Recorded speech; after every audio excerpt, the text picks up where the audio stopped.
Bonjour à tous, c'est Claire et bienvenue dans cette vidéo où je vais vous parler d'un tarot que j'aime beaucoup et que j'utilise beaucoup pour moi, qui est le Bohemian Gothic Tarot.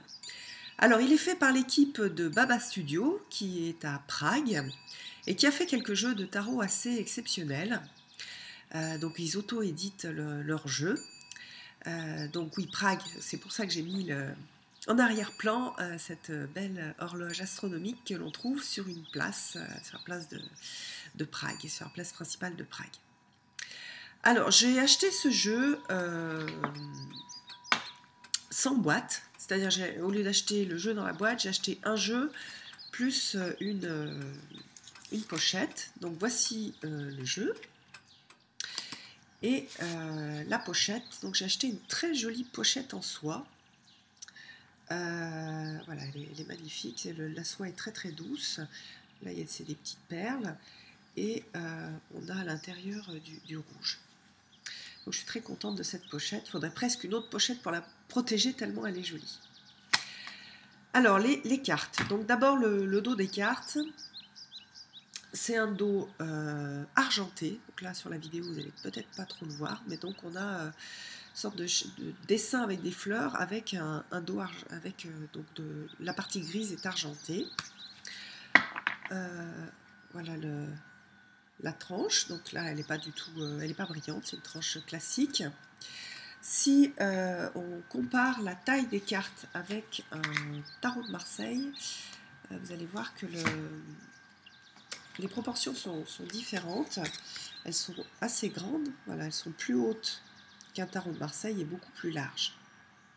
Voilà. Alors après, on est dans un univers qui est gothique, mais c'est un univers gothique assez... Bon, moi j'aime beaucoup, j'arrive bien à travailler avec ce tarot parce que je trouve que oui c'est gothique, oui c'est étrange, oui il y a des monstres, mais il y a un petit côté famille Adams avec quelque chose, on sent une sorte d'humour derrière. D'ailleurs ce que je voulais dire aussi sur Baba Studio, c'est qu'on sent dans tous leurs jeux qu'ils mettent beaucoup d'amour et qu'il y a ils mettent beaucoup de maître dans ces jeux, ils ont vraiment une énergie particulière. Alors après, donc, les illustrations, ce sont des photomontages à partir donc, de photos, d'anciennes photos. Voilà, je vous montre un petit peu, après je vous montrerai toutes les cartes. Il y a quelque chose dans ces photos qui me rappelle un petit peu les vieilles photos qu'on retrouve de nos ancêtres. Donc je trouve ça assez touchant. Voilà, il y a certaines cartes qui me rappellent, oui, des photos de ma mère, par exemple. Donc il y a un côté touchant. Chaque carte aussi raconte une histoire, donc c'est très riche. Il y a beaucoup de personnages dans les cartes. Et quelque part, chaque carte est l'illustration d'un conte. Qu'est-ce qui se passe? Voilà, on peut raconter quelque chose sur chaque carte. C'est très imagé, donc aussi ça fait remonter pas mal d'émotions, hein, parce que je pense que c'est le mélange entre l'univers gothique, le fait que ce soit sombre, le fait qu'il y ait beaucoup de personnages, qu'on puisse raconter des histoires dessus, donc ça fait remonter des émotions. C'est un jeu qui est extrêmement propice au travail psychologique, le shadow work, comme l'appellent les anglo-saxons, le travail sur l'ombre. Parce que ça fait remonter des choses à la surface. On va projeter un peu notre univers intérieur, notre univers d'ombre sur les cartes. Et moi, j'utilise principalement ce tarot pour faire ça. J'utilise très peu avec d'autres personnes parce que je sais jamais si l'univers va correspondre ou pas à la personne. Hein. Bon, l'univers gothique c'est particulier, ça plaît pas à tout le monde. Tout le monde ne voit pas le côté humoristique derrière, donc ça peut traumatiser. Au niveau des cartes, donc on a des cartes assez rigides, mais pas trop, donc on peut facilement les brasser. La texture, ça fait comme s'il y avait une... Enfin, je ne sais pas comment l'expliquer, comme s'il y avait une sorte de... Comment dire? Comme s'il y avait une sorte de cire dessus. C'est vraiment pas... J'ai jamais eu aucun autre tarot qui me donnait cette impression-là. Donc ça, c'est assez agréable. Après, pour ceux qui sont très maniaques, Le jeu, regardez-le, il est très légèrement courbé. Voilà, toutes les cartes sont légèrement courbées. Apparemment, j'ai vu sur d'autres vidéos, c'est quelque chose qu'on retrouve sur pas mal de leurs jeux. Bon, moi, ça ne me gêne pas, mais pour les gens hyper maniaques, ça peut peut-être vous gêner. Ce que j'aime, c'est qu'il y a une représentation, donc ça suit le Rider-Waite, mais la représentation des cartes est souvent très différente du Rider-Waite, donc ça apporte en fait, aussi par le fait que les images sont très parlantes, des façons de voir la carte, des façons d'approcher la carte et la signification de la carte qui sont très différentes. Et donc c'est aussi un deck, un jeu qui permet de travailler sa compréhension des cartes et du tarot. Parce que ça apporte une nouvelle vision sur les cartes. C'est pas juste la vision traditionnelle ou ce que vous allez voir dans les livres, c'est une façon d'approcher la carte, d'approcher le thème de la carte différente, et donc c'est très enrichissant. Il y a une carte qui est très intéressante, qui est très riche, c'est la carte de l'impératrice. Alors, de façon traditionnelle, l'impératrice, donc souvent on voit soit une femme enceinte, soit on voit Gaïa, donc qui est la représentation de la Terre. Dans le tarot, c'est l'archétype donc de la mer. Quand on fait un travail sur le féminin, on travaille souvent sur la mer. Et moi, ce qui m'est venu, donc on voit, il y a quelque chose d'original sur cette carte-là, c'est tout d'abord, donc on voit une mère avec sa fille, et puis dans le miroir, on voit un squelette. Et ce squelette regarde la mer, regarde l'impératrice.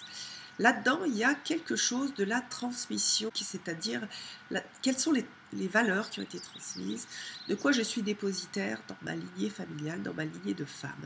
Hein, on a donc les morts, en fait, la lignée des morts, qui transmet quelque chose à la mère, à l'archétype maternel, féminin, et qui va retransmettre à sa fille. Donc il y a quelque chose vraiment de la transmission par la voix de la mère. Ça, je trouve ça très riche. Et toutes les cartes peuvent être réinterprétées comme ça. Vous, peut-être que dans cette carte-là, vous voyez totalement autre chose. Pour les intuitifs, c'est un super jeu, bien sûr. Hein, comme je l'ai dit, on peut raconter une histoire sur chaque carte. Donc, tous les intuitifs qui aiment cet univers un peu gothique avec des monstres, avec des personnages qui ont des regards étranges, vous allez vous régaler à raconter, à vous projeter, à vous raconter des histoires sur ces cartes. Donc que ce soit pour le travail personnel ou pour le travail avec des personnes qui sont donc sensibles à cet univers, c'est vraiment un jeu que je recommande et que je trouve exceptionnel. Alors, il existe pour ce jeu une application pour tablette. Voilà, alors je vous montre un petit peu, mais ça va être difficile parce que c'est compliqué de filmer une tablette. Donc là, vous avez toutes les cartes. Et puis vous avez 5 tirages. Je vous montre par exemple un tirage là. Hop. Donc je sélectionne un tirage.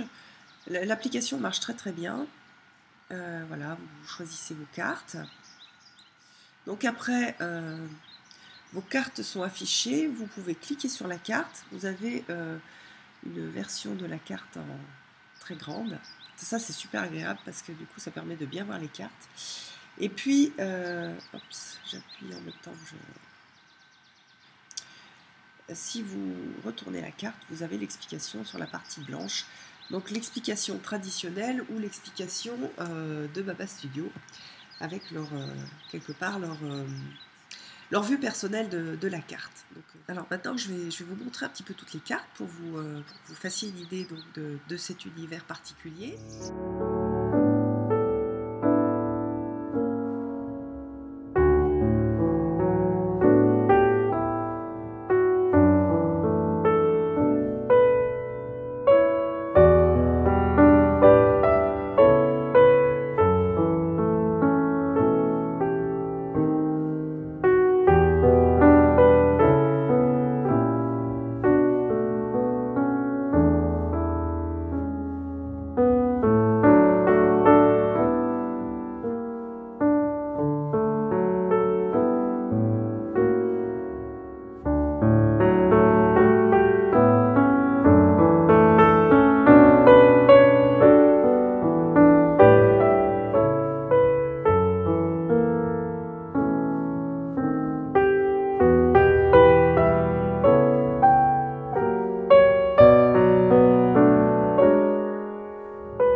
j'espère que cette vidéo vous aura fait rêver, que surtout elle vous aura plus renseigné sur ce jeu-là et peut-être vous aura donné envie de l'acheter.